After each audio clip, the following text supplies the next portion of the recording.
the summer of 1940. The world was a canvas of chaos, painted in the grim hues of war. France, the once proud bastion of European liberty, was crumbling under the relentless German blitzkrieg. Great Britain, isolated but defiant, stood alone, bracing for an invasion that seemed inevitable. Across the Mediterranean, one man watched, his chest swelling with a dangerous mixture of ambition, envy, and desperation. Benito Mussolini, Il Duce of fascist Italy, saw not the unfolding tragedy, but a historic opportunity, a golden moment to carve out a new Roman Empire from the ashes of old Europe. He called it a parallel war, an Italian conflict fought alongside Germany, yet distinct in its objectives, its glory, and its spoils. He envisioned legions sweeping across North Africa, dominating the Mediterranean, and asserting Italian mastery over the Balkans. It was a vision grand, intoxicating, and utterly detached from reality. What followed was not the triumphant march of a reborn empire, but a cascade of humiliating disasters, a stark reminder that ambition, untethered from preparedness and strategic acumen, can swiftly turn into folly. This isn't just a story of military defeats. It's a profound exploration into the anatomy of strategic blunders, the corrosive effects of unchecked ego, and the complex, often contradictory, dance of alliances. We'll delve into the desert campaigns where tanks battled outdated tactics, and into the rugged mountains of Greece where ill-equipped soldiers fought with unexpected ferocity. We'll peel back the layers of propaganda to reveal the true state of Italy's military, its economy, and its leadership. And crucially, we'll ask a challenging question. Was Italy's downfall solely Mussolini's fault? Or did the looming shadow and often deceitful maneuvers of its German ally play a far more significant, perhaps even cynical, role in setting Italy up for failure? Join us as we journey back to 1940 to uncover how Italy's grand ambitions dissolved into a series of strategic missteps, tactical blunders, and a desperate cry for German help, ultimately shaping the very course of World War II. This is the story of Mussolini's monumental blunder, a cautionary tale echoing through history, reminding us that even in moments of perceived opportunity, true strength lies not in bravado, but in honest self-assessment, meticulous planning, and the wisdom to know one's own limits. Mussolini's Italy, by June 1940, was a nation caught in a web of its own leaders' making. For years, Il Duce had cultivated an image of martial prowess, of a rejuvenated Italy destined to reclaim its imperial glory. The propaganda machine tirelessly churned out images of gleaming new weaponry, disciplined soldiers, and a nation united under the banner of fascism.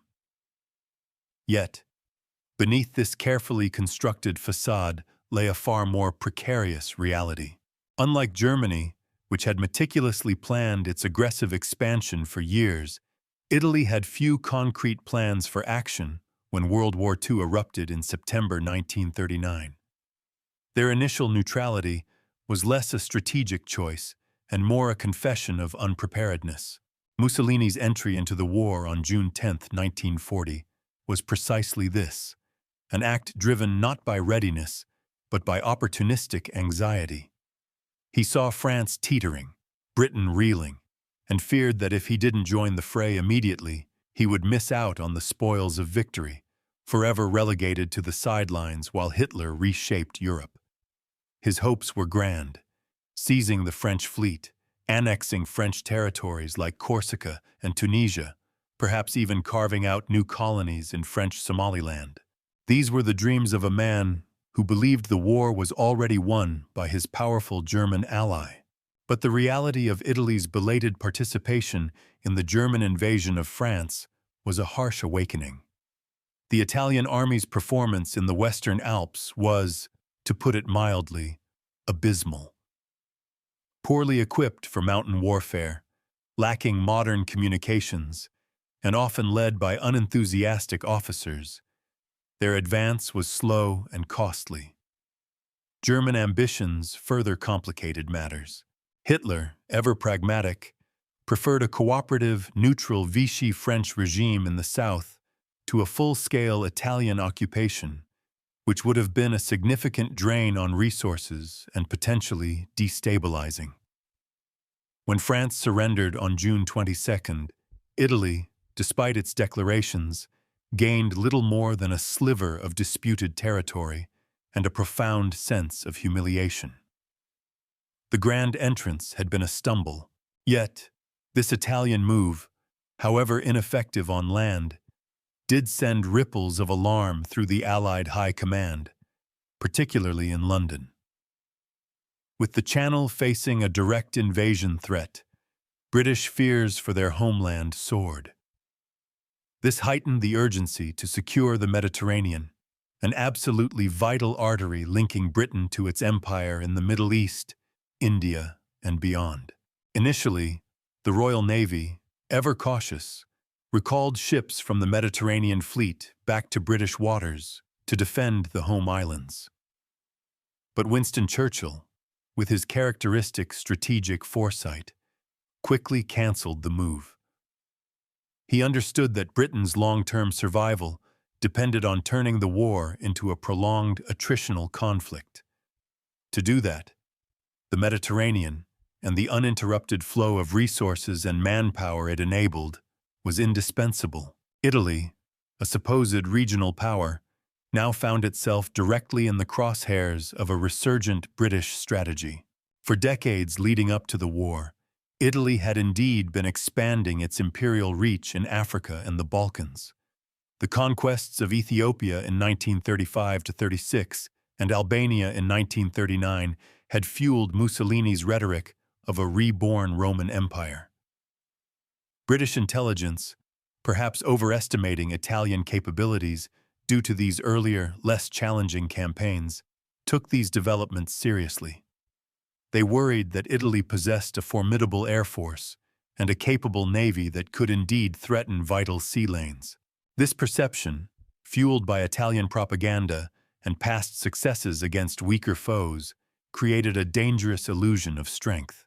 On June 11th, the day after declaring war, Italian forces bombed British-controlled Malta, a critical strategic island that would become one of the most bombed places on Earth. But elsewhere, the British seized the initiative. From June 10th, British armored cars and tanks began raiding across the Egyptian border into Italian Libya. It was here that the stark reality of Italy's military shortcomings became glaringly apparent. Most Italian troops in Libya were trained not for modern mechanized warfare, but for colonial pacification, for suppressing tribal uprisings with outdated tactics. They lacked heavy modern equipment, and more critically, experience in the brutal, fast-moving conflicts of the 20th century. Imagine, for a moment, an encounter between two vastly different eras of warfare. In one engagement, Italian forces, instinctively falling back on what they knew, formed a 19th-century-style fighting square, a defensive formation against cavalry or charging infantry.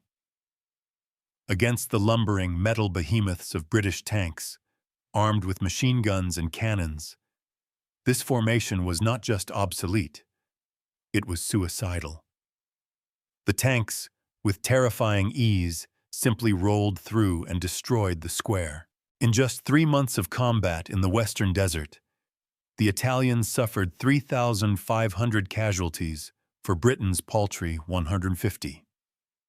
These early skirmishes were not decisive battles, but they were chilling omens of what was to come, revealing a fundamental mismatch in training, equipment, and tactical understanding. Britain, however, was also stretched thin, lacking the men and material for a wider offensive. They were fighting for survival on multiple fronts. Meanwhile, the French capitulation freed up Italian forces, and Mussolini, eager for a decisive victory, demanded an invasion of Egypt. His objectives were ambitious: eliminate the main British Mediterranean port of Alexandria and seize the Suez Canal, a prize of immense strategic value. The conquest of Suez would cripple Britain's access to its Eastern Empire and reshape global power dynamics. But Mussolini's commanders were reluctant. The respected commander-in-chief, Italo Balbo, a daring aviator and a critic of Mussolini's war policies, had recently been killed in a friendly fire incident over Tobruk. His successor, Rodolfo Graziani, was a desert expert, but his experience was primarily against Senussi tribesmen, an entirely different proposition from a modern, professional army. He understood the immense logistical challenges of moving a large force across hundreds of miles of waterless, barren desert. Mussolini, ever the optimist, was encouraged by early Italian successes in East Africa, where colonial forces had managed to push back a small British garrison. He mistakenly believed these minor victories were indicative of Italian military prowess across all theaters. He pushed Graziani relentlessly. Despite outnumbering the roughly 36,000 British-led troops in Egypt, Graziani knew his forces lacked the critical elements for a successful desert campaign: reliable vehicles, adequate water supplies, and robust logistical support. After lengthy delays and immense pressure from Rome, Graziani reluctantly invaded British Egypt on September 13th, setting a modest first objective: Sidi Barrani, a small coastal town merely 80 kilometers from the border. As his troops advanced, Graziani, perhaps trying to bolster flagging morale or appease his impatient leader, issued a grandiose statement.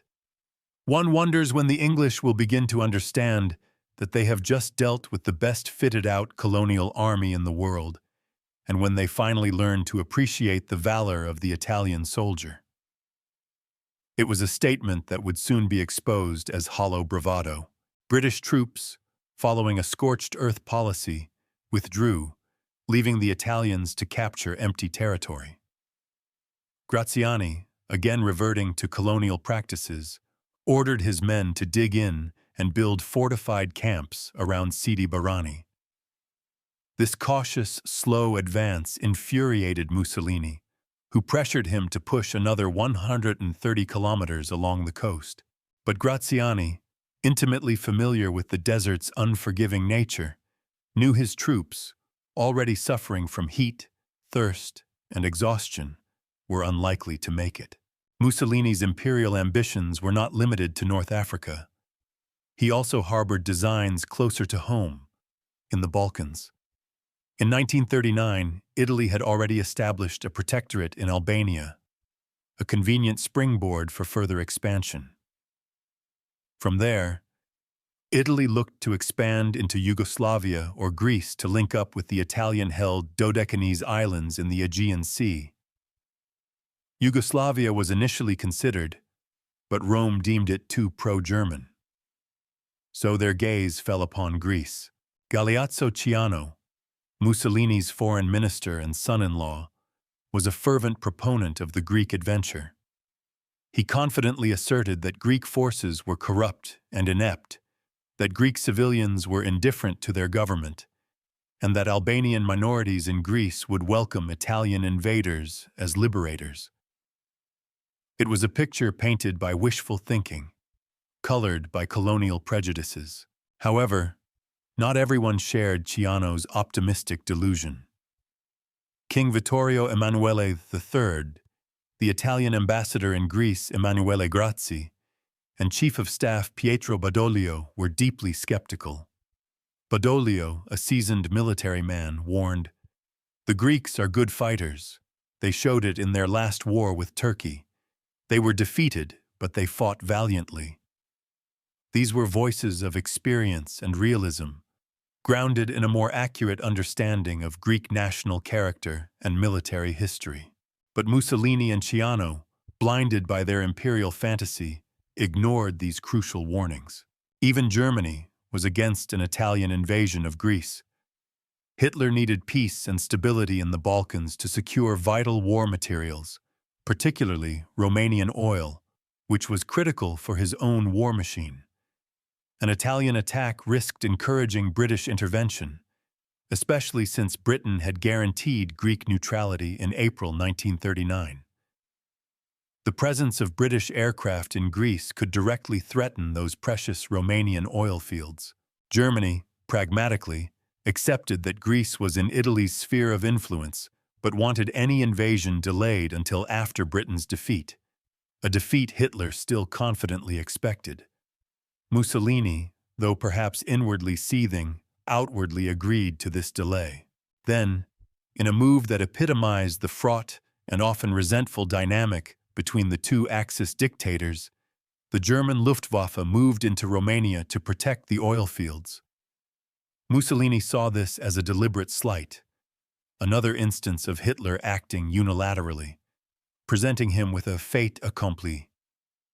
Outraged and determined to assert Italy's independent agency, Mussolini accelerated plans to invade Greece, completely reneging on his promises to Hitler.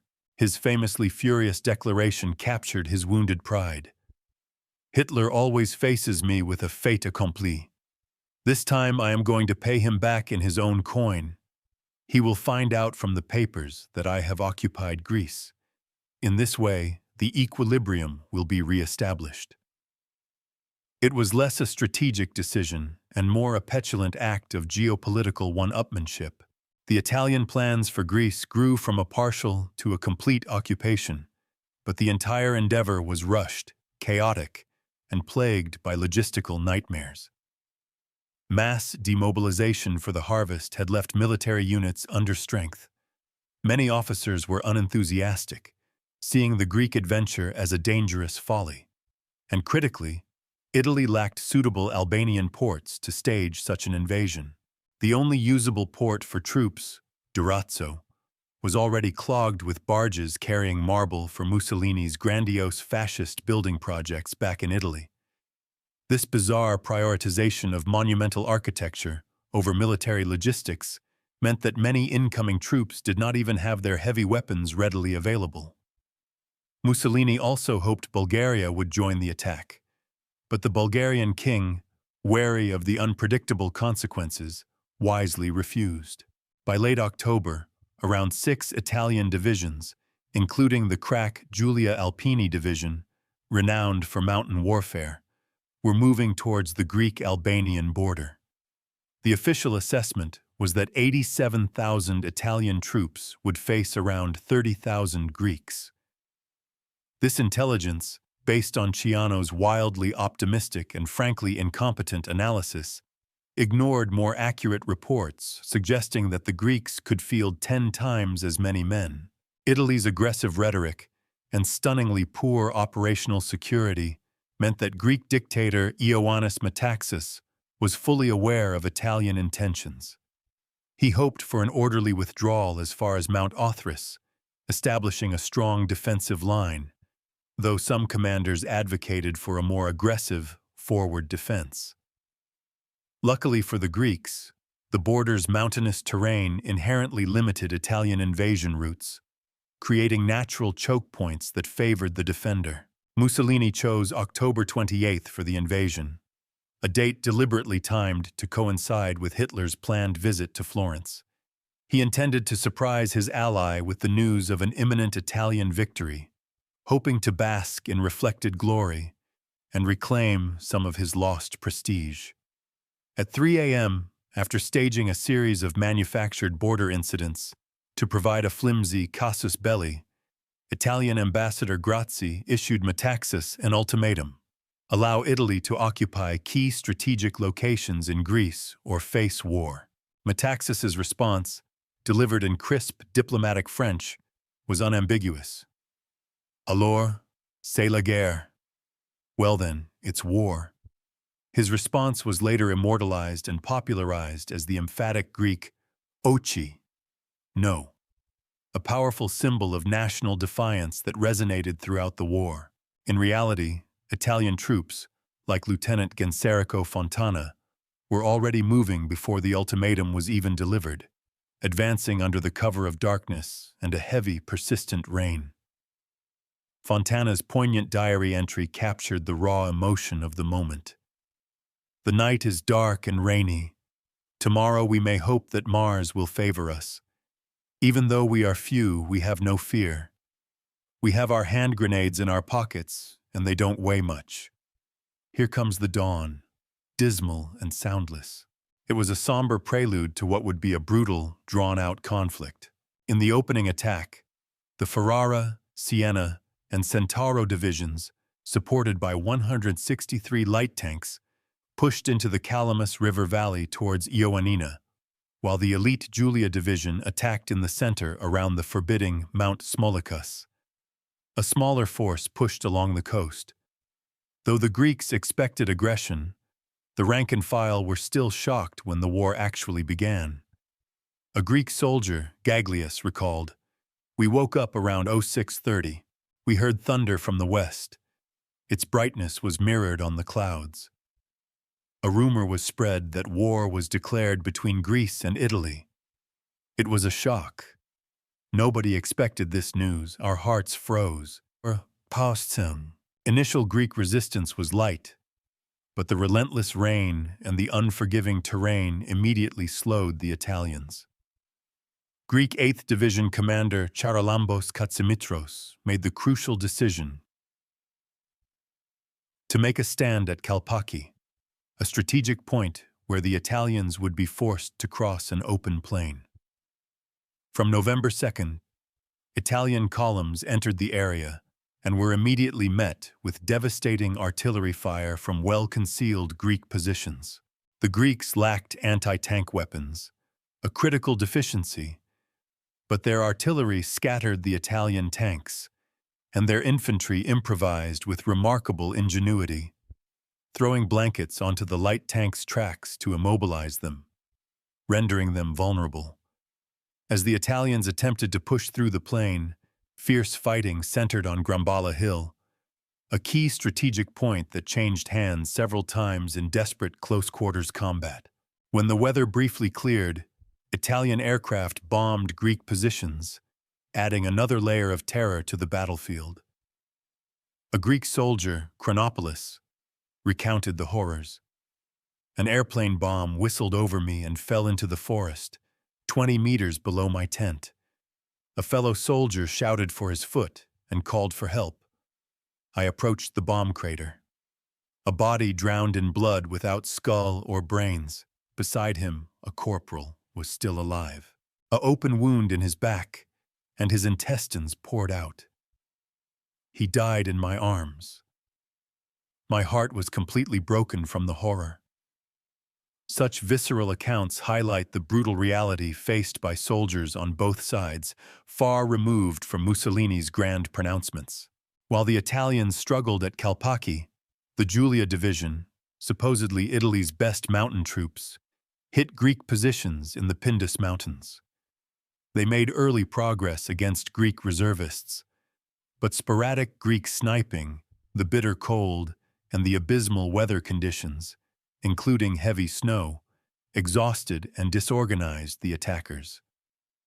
Crucially, Italian logistical support, already stretched thin, collapsed in the mountains, leaving soldiers hungry, cold, and low on ammunition. After Greek reinforcements stalled the Italian advance on November 2nd, the Greeks counterattacked with astonishing ferocity, capturing Samarina and threatening to cut off the exposed Julia division. By November 8th, the Greeks captured Distrato, forcing the Julia to begin a desperate, perilous withdrawal through the snow-bound mountains. In just 2 weeks of fighting, the Julia division, once a symbol of Italian military pride, lost a fifth of its strength. The Greek army, against all expectations, now moved onto the offensive, even invading Albanian territory. A frustrated Mussolini, witnessing his grand invasion turn into a rout, lashed out, ordering his air force to bomb all Greek towns of over 10,000 people. This indiscriminate bombing, however, had little strategic effect beyond alienating the civilian population, and more importantly, diverted desperately needed air support from the beleaguered Italian forces at the front. Back in Rome, tension was palpable. The rapid collapse of the Greek campaign led to whispers of truce and even reluctant considerations among Italian ministers of asking for German help. Hitler, informed of the invasion during his meeting with Mussolini in Florence, was predictably furious. His adjutant recalled, Führer, in a rage, observed that this occurrence had spoiled many plans he had in mind, and doubted if the Italians would be able to defeat Greece. The hubris of Mussolini had not only led to a military disaster, but also exposed the deep fissures and mutual distrust within the Axis alliance. Things did not improve for Italy in November. On November 11-12, the British launched a daring and innovative attack on the Italian fleet at Taranto. Using carrier-based torpedo bombers in a surprise night raid, they disabled 3 battleships, significantly weakening Italy's naval power in the Mediterranean. This setback was a harbinger of things to come, further isolating Italian forces and exacerbating their logistical woes. Meanwhile, the ongoing struggle in Albania tied down reinforcements and equipment desperately needed in North Africa, creating a vicious cycle of resource diversion and strategic paralysis. But the tide was about to turn in the desert as well. By December, British fears of an invasion of the UK had eased, allowing more British and Commonwealth troops and equipment to arrive in Alexandria. Among these crucial reinforcements were the formidable Matilda tanks, virtually invulnerable to most Italian anti-tank weapons, and Hurricane fighters providing air superiority. Lieutenant General Richard O'Connor, commander of the Western Desert Force, a keen strategist, immediately recognized the pivotal role that mechanized forces and strategic surprise could play in the vast, open desert environment. He planned a bold, swift offensive, Operation Compass. The Matilda tank, a slow but heavily armored infantry tank, would prove instrumental. Its thick armor was proof against anything the Italians could throw at it, making it a terrifying specter on the battlefield. In early December, British-led forces, including many Indian troops, quietly gathered in the Egyptian desert. British naval bombardment and air attacks on Italian positions served a dual purpose, destroying Italian aircraft and, crucially, diverting attention from the massive buildup of ground forces. The Italians did partially detect the movements, but fatally, they weren't worried, convinced that any British offensive would be a limited probing attack. This underestimation would prove disastrous. Early on December 9th, British forces launched their attack, rushing Nibewa through poorly laid Italian minefields. The 23 Italian M11 tanks stationed there were outmatched and caught completely by surprise. The Matildas, like metal sharks, quickly destroyed 13 of them. An Italian doctor present described the scene with chilling clarity. It was the nearest thing to hell I ever saw. Italian troops, with virtually no effective anti-tank weapons, resorted to desperate measures, tossing grenades onto the British tanks, often in vain. Despite pockets of fierce resistance, it was a one-sided battle. The British captured 4,000 Italians, suffering just 2 killed and 5 wounded.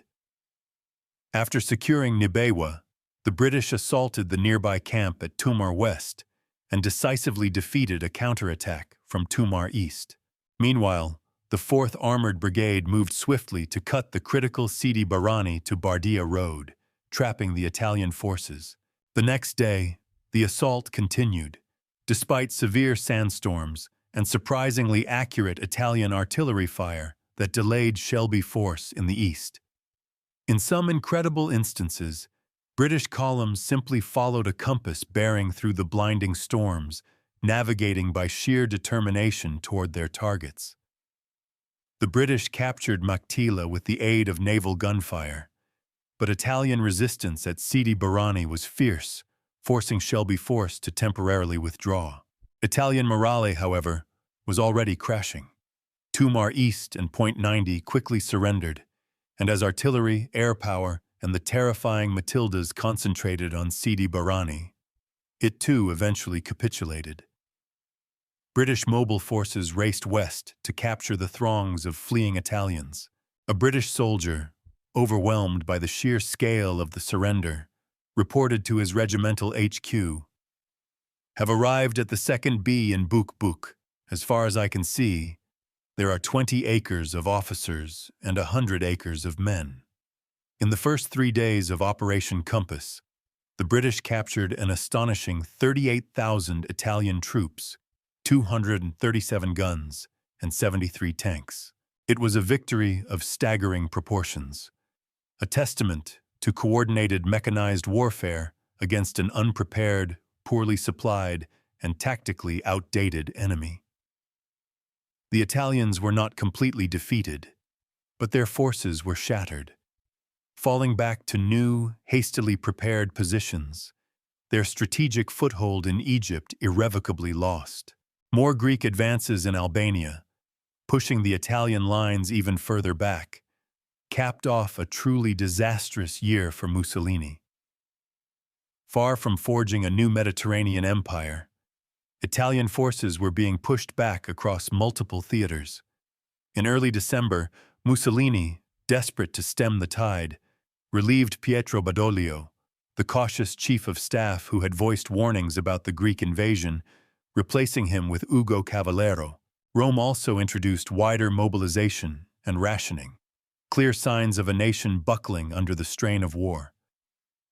A new recruit, Sir Panlis, encapsulated the disillusionment. "Now they're calling up more age groups.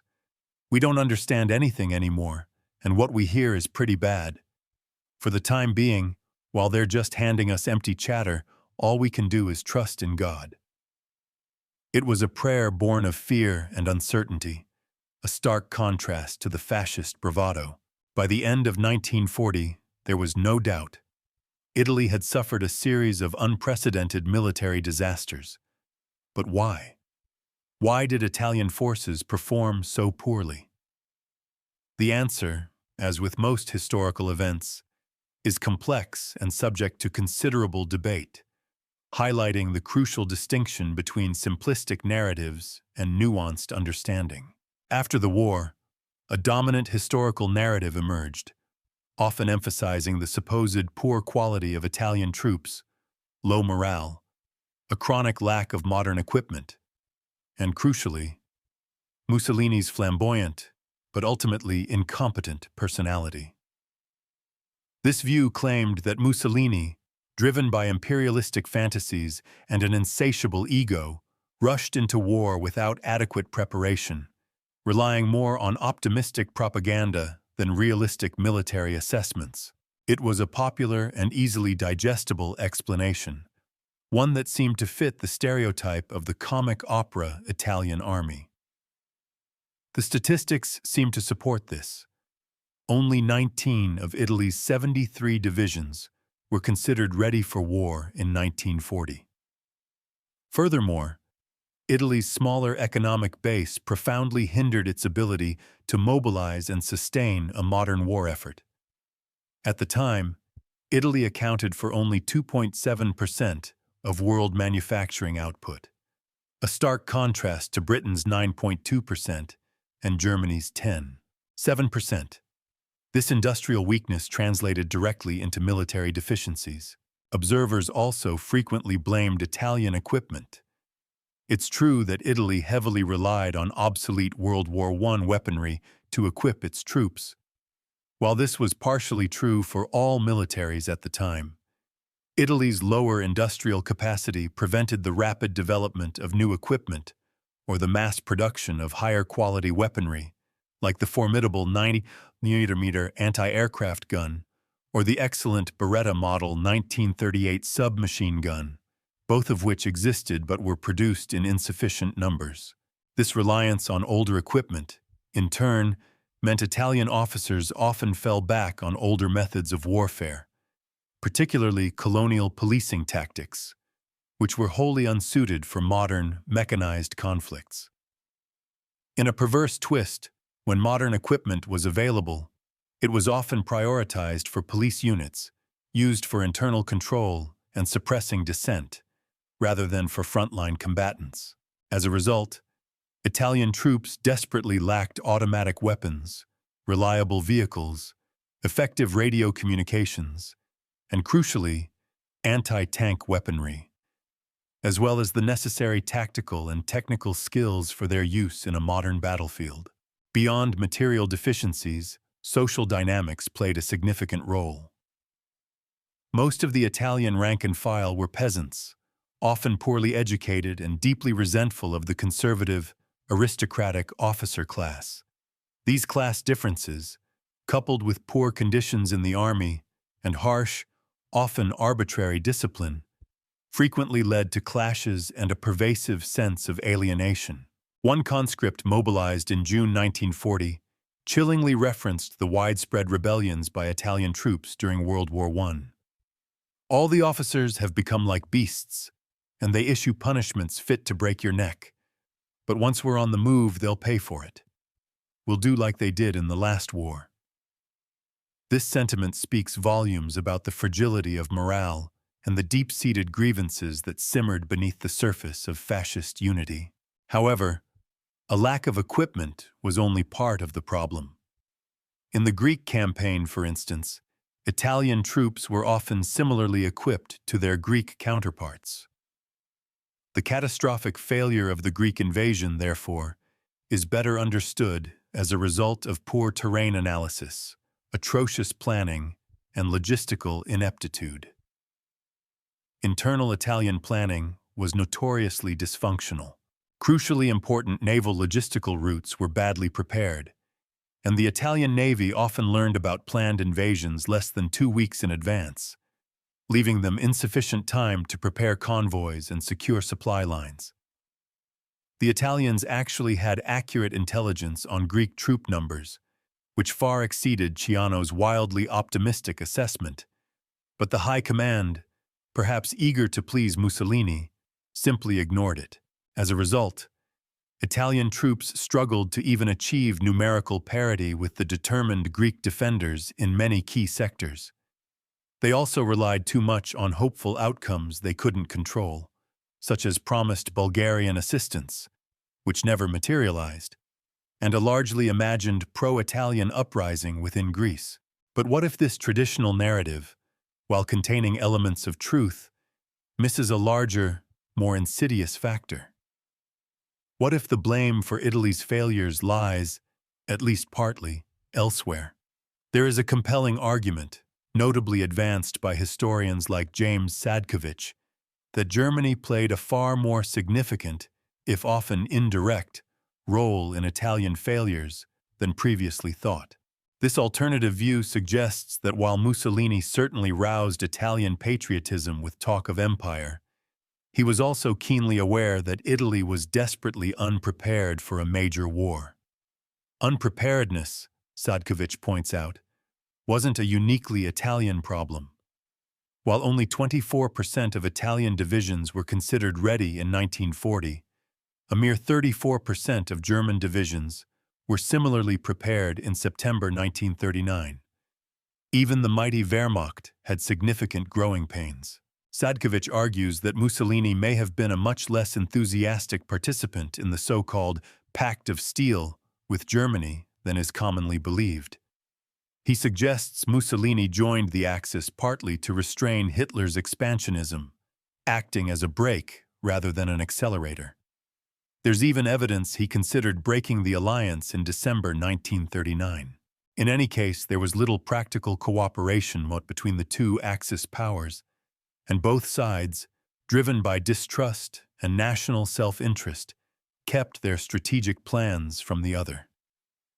This lack of genuine alliance and communication was a fundamental weakness from the outset. Sadkovich's most provocative argument is that Mussolini's decision to finally join the war in mid-1940 was less about pure imperial goals and more about avoiding punishment by a dominant Germany for past transgressions. Until mid-1940, Mussolini's imperial dream was mostly limited to the Balkan coast and weaker African nations. But Mussolini had openly encouraged Austria to resist the Anschluss in 1938 and famously failed to join the war in 1939, infuriating Hitler. The unexpected, lightning-fast German victories, including a seemingly imminent triumph against Britain, might have panicked Mussolini. He feared that a victorious Germany would capitalize on its position to expand into Italy's own traditional sphere of influence in the Balkans, effectively marginalizing Italy entirely. In this terrifying scenario, joining the war, however unprepared, was a desperate gamble to secure Italy's place at the table and ensure its survival, not necessarily just because of Allied weakness, but due to acute concerns about German dominance. In this context, Italian actions in Egypt, instead of being seen as purely imperial conquest, can also be interpreted as securing the Greek front. If Italy was to assert its influence in the Balkans, it needed to stabilize its North African flank. Mussolini claimed he hoped to fight a guerra paralela, a parallel war, to the wider Second World War, a separate sphere of Italian influence. However, doing so inevitably brought Italy into direct conflict with Britain, which, unlike Italy, was fighting a total war, a desperate struggle for survival involving every facet of its military and economy. In this circumstance, Italy became disastrously overextended across the Mediterranean, a theater that was only of secondary importance to its German ally, but of absolutely vital importance to Britain. Italy, in essence, overstretched itself based on the false assumption that Germany would soon invade and defeat Britain. The inherent distrust, suspicion, and critical lack of communication between the Axis powers meant Mussolini was tragically unaware of Germany's lack of will and capability to launch a cross-channel invasion of Britain. Nor was he privy to Germany's looming strategic shift to prioritizing an invasion of the Soviet Union. Italy, therefore, became embroiled in a long, multi-front war that its smaller economy and industrial base simply could not maintain. Sadkovich, in his analysis of Operation Compass, further argues that it was the staggering disparity in equipment and motorization between British and Italian troops, not some inherent low morale or lack of fighting ability of Italian soldiers, that caused the mass surrenders. Italian troops, largely on foot, simply could not withdraw quickly enough across the vast, inhospitable desert against fast-moving mechanized British units. And indeed, British accounts of the battle often speak of fierce Italian resistance in many pockets, contradicting the stereotype of craven capitulation. Sadkovich concludes that many Anglo-American historians, often influenced by lingering stereotypes, unfairly compare Italian troops to German troops, who consistently benefited from superior equipment, training, and leadership. He also suggests that some historians may exaggerate German abilities to subtly excuse Allied failings or to aggrandize their eventual victory. He starkly contrasts the historiographical treatment of retreats. It is thus normal to dismiss as loss of nerve Graziani's request for permission to retreat in late 1940, even though a rapid retreat seems to have been what was needed. At the same time, Anglo-American writers tend to depict Rommel's various retreats as evidence of military genius. This observation challenges us to look beyond national biases and assess military leadership and performance with greater objectivity. While accepting that weak Italian industrialization and dysfunctional command played undeniable roles, Sadkovich's line of reasoning highlights Germany's failure to force Britain into an all-out defense of the British Isles. This critical failure allowed Britain to invest significant resources into North Africa, transforming it into a wider, more protracted war than Italy could, or even wanted to, fight. It might well have been German management of the wider war and their relentless pursuit of their own strategic interests in the Balkans, even at Italy's expense, rather than purely Italian inherent weakness or expansionism, that laid the foundations for Italy's calamitous failures in 1940. This is, of course, still a rich and complex area of historical debate. But what is not debatable is that Italy did experience disaster after disaster throughout the fall of 1940.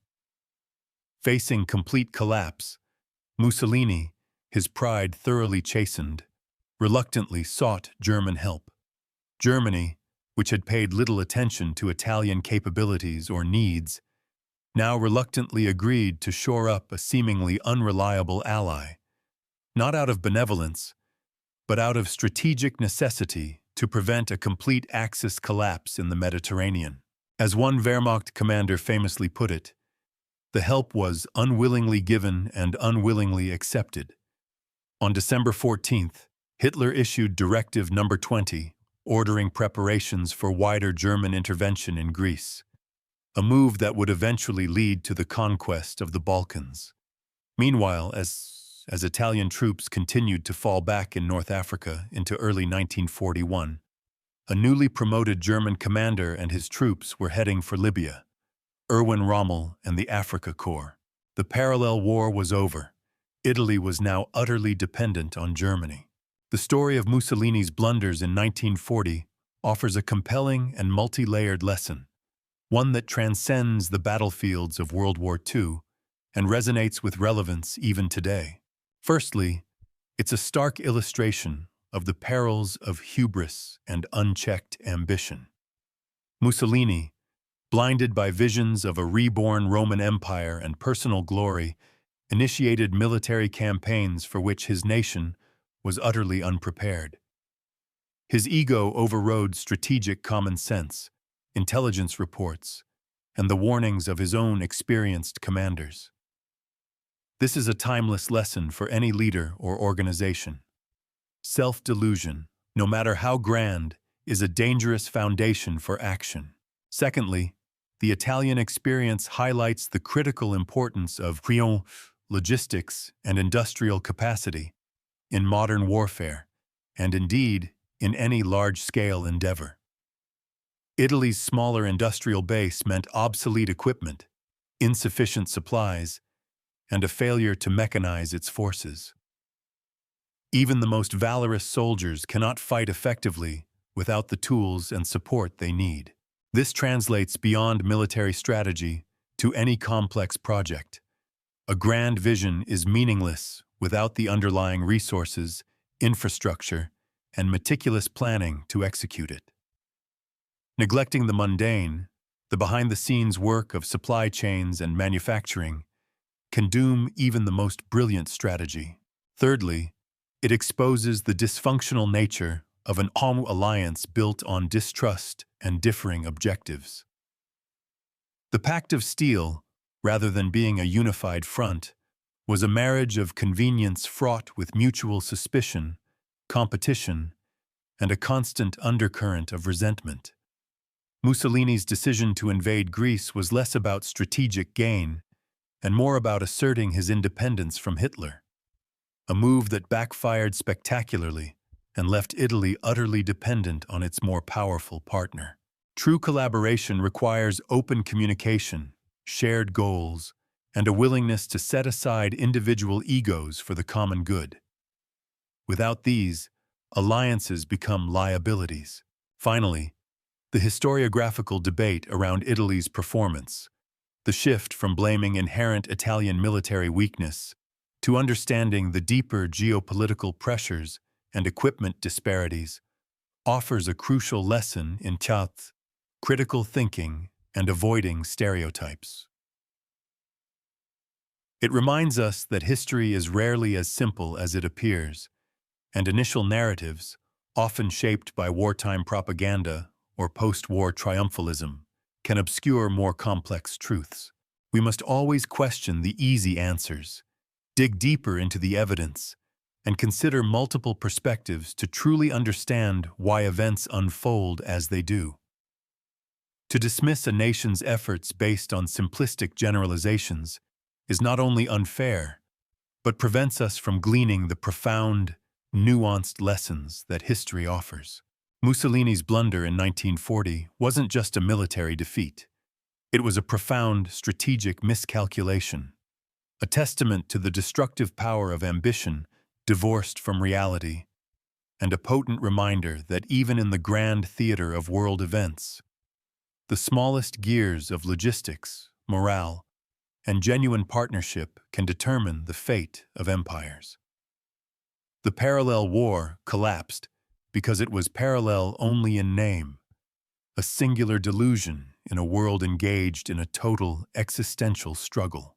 And it reminds us that, just as the British soldier wondered when the Italians would understand the tenacity of the desert, sometimes the greatest challenge is understanding ourselves, our limitations, and the true cost of our ambitions.